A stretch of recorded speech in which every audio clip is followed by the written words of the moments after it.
Olá, eu sou a professora Rogéria Moraes e hoje darei a aula sobre a Era Vargas. Vou compartilhar umas telas com vocês para que a gente consiga entender melhor como se deu o processo. Vamos começar?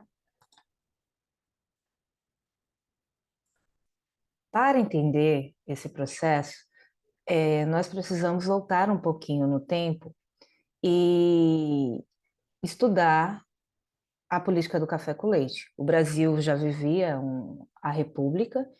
E nesse cenário havia alternância de representantes no governo, tanto do estado de São Paulo quanto do estado de Minas Gerais. E essa alternância, ela não era regular, ele sempre combinava, entrava em consenso entre as oligarquias para ver quem seria o sucessor à presidência. Porém, o que é que vai acontecer? O Brasil, nesse período, ele era agroexportador, em que seu principal produto era o café. O café, ele era produzido em larga escala aqui no Brasil. Era o carro-chefe, era o que fazia com que tivesse a maior acúmulo de riquezas no Brasil. Porém, em 1929, houve a crise nos Estados Unidos, a quebra da Bolsa de Nova York, sendo que os Estados Unidos era o principal comprador do café nacional. E ele vai deixar de comprar o produto porque estava em crise. Então, o que é que vai acontecer? Estava tudo combinado que o sucessor à presidência seria um candidato de Minas Gerais, mas o Washington Luiz, que era o atual presidente, ele ficou com medo, ele ficou receoso de que um candidato mineiro não valorizasse o café, que não desenvolvesse políticas públicas de benefício ao café. Então, ele rompe o acordo e acaba apoiando o Júlio Prestes para ser candidato à presidência da República do Brasil. Quem era Júlio Prestes? Era um paulista. E aí, os mineiros, se sentindo lesados, se sentindo traídos, eles rompem a política do café com leite e buscam uma nova coligação, uma frente para lutar, para, é, como eu posso dizer, medir forças contra os paulistas. E aí eles vão convidar Getúlio Vargas, do Rio Grande do Sul, e João Pessoa, da Paraíba, para compor a Aliança Liberal, né, um partido novo, que vai fazer frente, vai ser a oposição aos cafeicultores. Nesse processo, quem vai vencer as eleições será Júlio Prestes, o representante dos paulistas, apoiado por Washington Luiz. Porém, a Aliança Liberal ela não vai aceitar a derrota, vai ocorrer o assassinato de João Pessoa e eles vão acabar realizando a Revolução de 1930, que vai impedir que Júlio Prestes tome posse do Brasil, e aí quem vai iniciar o governo vai ser justamente Getúlio Vargas. É importante salientar que a Era Vargas ela vai ser dividida em três períodos, todos governados por Getúlio Vargas. Ele ficará por 15 anos ininterruptos no poder. E aí a Era Vargas ela é dividida em três períodos distintos. Governo provisório, que vai de 1930 a 1934. Governo constitucional, que vai de 1934 a 1937. E o Estado Novo, que inicia em 1937 e vai até 1945. E agora nós vamos estudar um pouco cada período desse da Era Vargas. Então, vamos iniciar com o governo provisório. Quais serão as principais características do governo provisório? Primeira, ele vai realizar uma modernização no território nacional e ele vai realizar uma ação de concentração do poder na figura dele. Então, a princípio, ele chega representando o republicanismo, porém, todas as medidas dele levava a entender que ele desejava o poder para si, tomar o poder para si. Então, quais serão algumas modernizações que ele vai produzir no Brasil? Primeira coisa, o investimento em ferrovias. Ferrovias já existiam no Brasil, porém, ele vai fazer com que essa malha ferroviária seja expandida, que mais regiões se conectem, porque antes as ferrovias elas conectavam a área produtora de café com as áreas portuárias. E agora não. Com o investimento em ferrovias, ele vai fazer com que as pessoas consigam se deslocar facilmente entre todo o território nacional.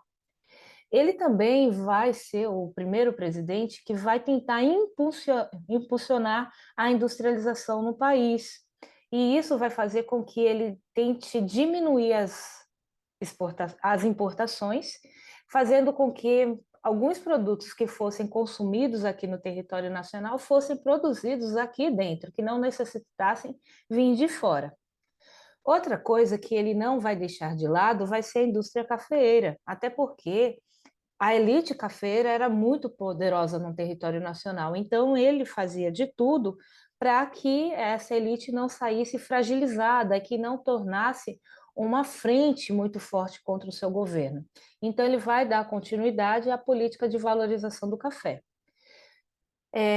Uma coisa que é interessante, que marca essa concentração de poder na figura de Getúlio Vargas, vai ser o fato dele suspender a Constituição que havia sido na proclamação da República, a Constituição de 1891.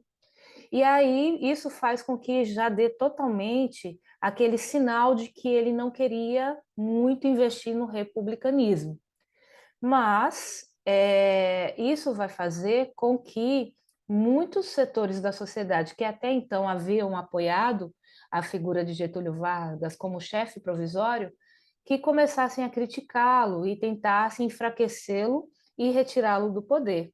E isso vai fazer com que ele decida fechar, então, o poder legislativo, né, que vai ser uma outra ação que mostra o quanto ele era centralizador.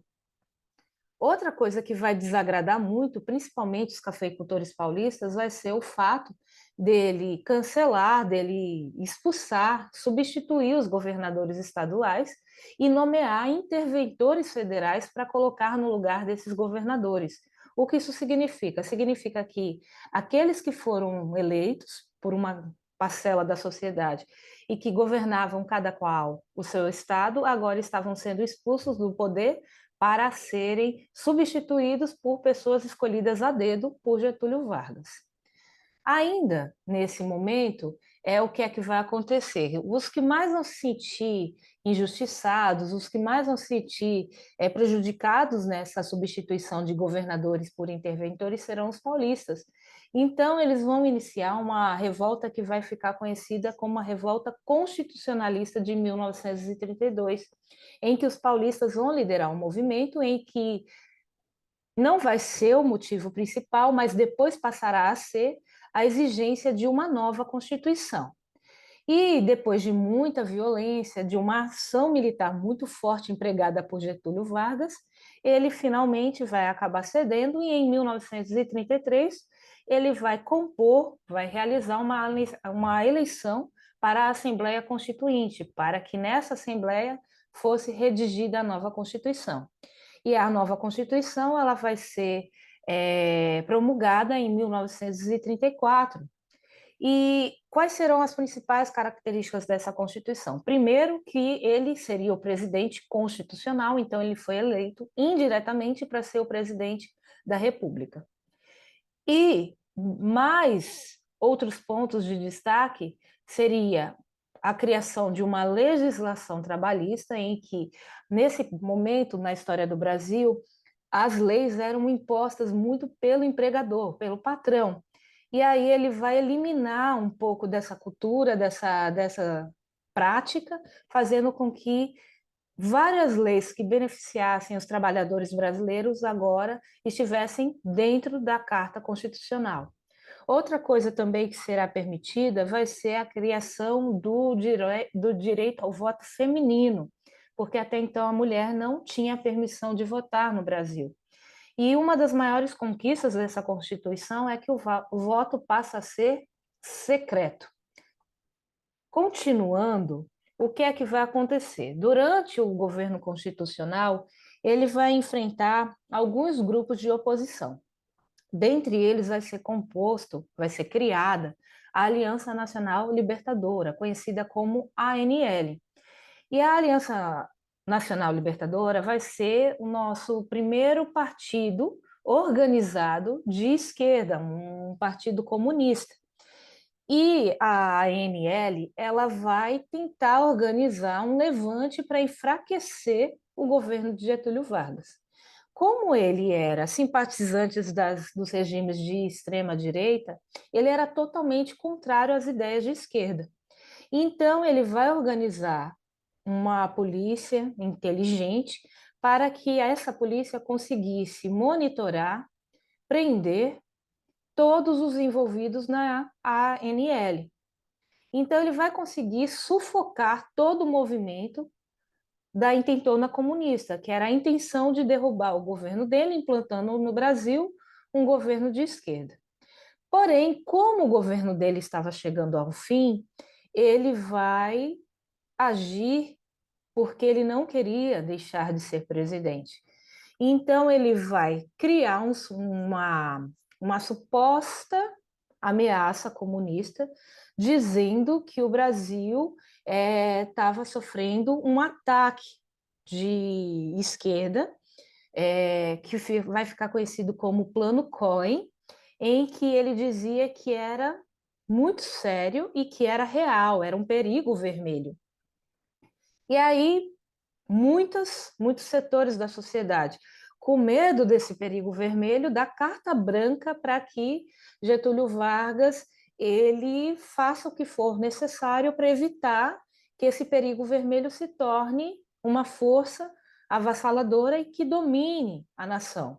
Então, ele recebe essa carta branca, e assim que ele recebe essa carta branca, ele vai lá e implanta o Estado Novo, que vai ficar conhecido como a ditadura de Getúlio Vargas, que, resumidamente, vai ser de 1937 a 1945, em que ele vai acabar com a Constituição de 1934, vai implantar uma nova Constituição que vai ficar conhecida como a polaca, que era a Constituição muito semelhante, perdão, à da Polônia, que era uma Constituição ditatorial, para fazer com que as pessoas não fragilizassem esse governo ditatorial, que ele não fosse alvo de críticas, ele vai inaugurar também no Estado Novo a DIP, o Departamento de Imprensa e Propaganda, em que ele vai censurar todos os veículos de informação. Então, só poderia ter propaganda falando bem do governo e bem da pessoa de Getúlio Vargas. Também no Estado Novo vai ocorrer a consolidação das leis do trabalho, a famosa CLT, em que ele vai compilar todas as leis trabalhistas em um único processo, dando férias remuneradas, descanso semanal remunerado, estabelecendo o salário mínimo para o trabalhador, e isso vai ser uma conquista ímpar para os trabalhadores, e fez com que ele fosse conhecido como o pai dos pobres, porque ele era extremamente querido por parte da população, justamente por conceder à população esses direitos trabalhistas que até então a população não tinha. Mas, nesse período, o Brasil vai se envolver na Segunda Guerra Mundial, o que fará com que ele passe a ser alvo de profundas críticas, porque ele era um ditador, ele estava controlando o Brasil, centralizando o governo na figura dele, e ele entra na Segunda Guerra Mundial lutando contra governos ditatoriais. Então, muitas pessoas passam a criticá-lo, e isso vai fazer com que ele se enfraqueça e em 1945 ele seja deposto, destituído do cargo. E isso ocorre o golpe de Estado, que ele vai ser retirado do poder.